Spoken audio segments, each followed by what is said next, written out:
Welcome to Let the Quran Speak. I'm Safiyyah, your host. Many Muslims today feel overwhelmed. The headlines bring bad news every day. War is raging, the genocide in Gaza, people fighting, and people being deported and losing their jobs due to things that they say. How are Muslims to respond in this situation? And does Islam offer us any guidance? Here with us is Dr. Shabir. Dr. Shabir, welcome to Let the Quran Speak. Pleasure to be on. Dr. Shabir, the world seems very dark these days, and it's very difficult to know how to respond. What do? Certain things that we take for granted, like going to work, going and shopping, right? Eating, they all sometimes seem futile. You kind of ask yourself, what am I doing? Sometimes I go to the store, for example, and I think, why am I buying these things, right? Because you know that the world is just in an uproar. So many things are happening and you're not sure how to respond. You're not sure what your responsibility is. And all of the mundane things that you used to do just seem to be meaningless now. How do Muslims respond in this situation, Dr. Shabir? And is there sort of a guidance within Islam that tells us how we should act? Yeah, there is a lot to be said about this. First, we should be aware that Allah is in full control and He allows certain things to happen for His own good reasons. We shouldn't think that Allah, causes a bad thing to happen, but we should rather say that He allows a bad thing to happen.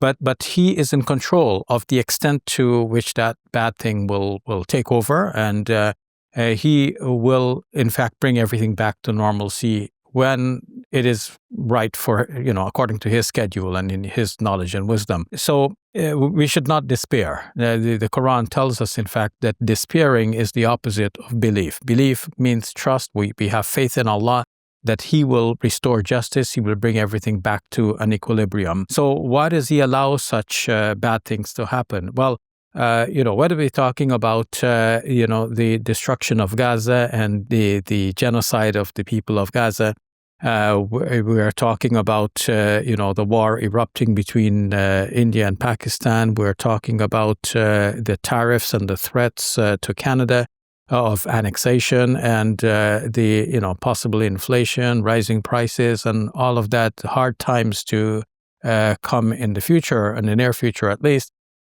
Then we have confidence that God is not going to allow things to get out of hand. So now the question that I was trying to address is, why does He allow it in the first place? Mm-hmm. Well, for one thing... Because it does seem like it's out of hand right now, right? It does seem like yes. The situation is out of control. Well, and there's no way to sort of rein it in. I mean, I feel like people are doing or have done all that they can. They're shouting on the rooftops, but nothing is happening. Yeah, it may seem so to some people, but, the person who is strong in faith is not going to despair. It's not going to accept momentarily. But, as soon as we realize, we can come back to our senses and realize, or come back to our faith and realize that God is not going to let things get out of hand. Definitely not out of His hand. It may be out of our hands. And all we have to do then is, resign ourselves to the Creator and ask God fervently in our prayers to bring about the best that could be brought about given the present circumstances and, in the swiftest way possible. But why does He allow such things? Well, for one thing, if He wanted to wipe the slate clean and start over with a fresh creation, He can do that. But no, He is giving the present creation a chance to mend itself to the best that we can, repair our own deeds.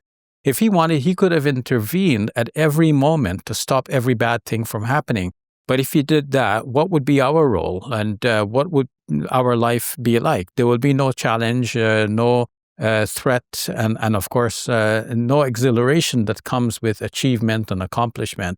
So there has to be some challenge, some threat. We overcome the threat, and then we feel that relief in the end. This all gives us a sense of purpose, of direction, and of responsibility for our own actions and our state of the world and so on. When we have children, of course, we protect our little children, right?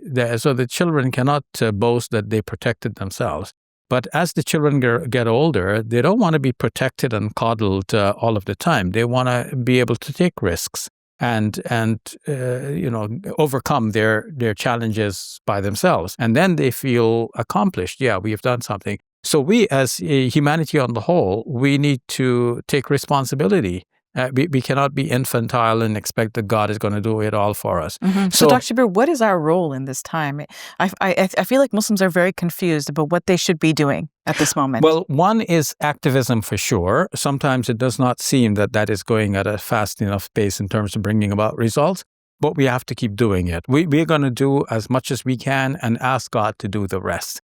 But if we're not doing anything, we cannot, what's the point of asking God? It's like, again, putting everything into the responsibility of God and keeping ourselves in an infantile way.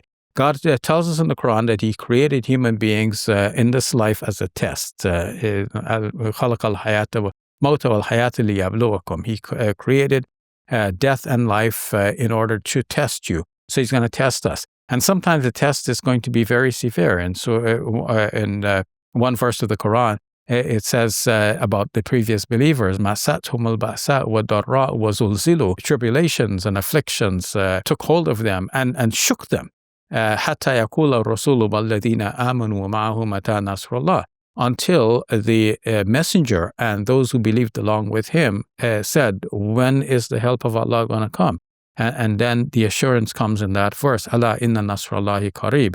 Isn't the help of Allah always near? So it is near, and God is going to bring it about and cause it to take effect if and when He decides on His own schedule for His own good reasons. In the meantime, we should see the good that is there in the bad things that are happening. So in terms of the Gaza situation, people are awakening to the reality of injustice in our world and becoming more resolved than ever to root out injustice and to bring about peace and fairness for all people, and especially right now, the people of Gaza. We are becoming more aware of the preciousness of human life, and we see the suffering there on the ground, and we want to help the people of Gaza. Yes, there are some authorities that are blocking the aid from going in and who are, in fact, very much accomplices to the genocide, but still, the reawakening of the people of the world, I think this is a good thing. So there are a lot of good things that are actually coming out as a result of that. People are coming more into faith as a result of what's happening in Gaza and with the other difficulties. So in terms of our situation in Canada is pulling together. Muslims and others are seeing themselves as true Canadians. They want to make sure that they protect their land and their country. We are bracing for any impact of the tariffs. We are taking countermeasures. We are buying Canadian. We are supporting our country. We are becoming stronger as a nation, and so on. So a lot of good things are actually coming as a result of the threats and difficulties that we face. All right, we'll leave it at that. Thank you for sharing those reassuring thoughts, Dr. Shabir. You're welcome. Assalamu alaikum. Welcome to Muslim Media Hub, the new home of Let the Quran Speak. Here we spread positivity and good. We help people experience the beauty of Islam and help them appreciate and understand Muslims. This beautiful building we purchased at cost $2.3 million. Yeah, we've already raised a third of that money, and with your help, inshallah, we can pay off the rest. So we're looking for people who can give $1,000 each. If you can be part of the select group, that's amazing. Otherwise, just please give whatever you can. Every dollar counts. It's our collective responsibility to share the message of Islam with our fellow human beings. Please help us continue this good work. It's a sadaqah jariyah, something that will continue to be a benefit to the Muslim community long after Safiyyah and I are gone.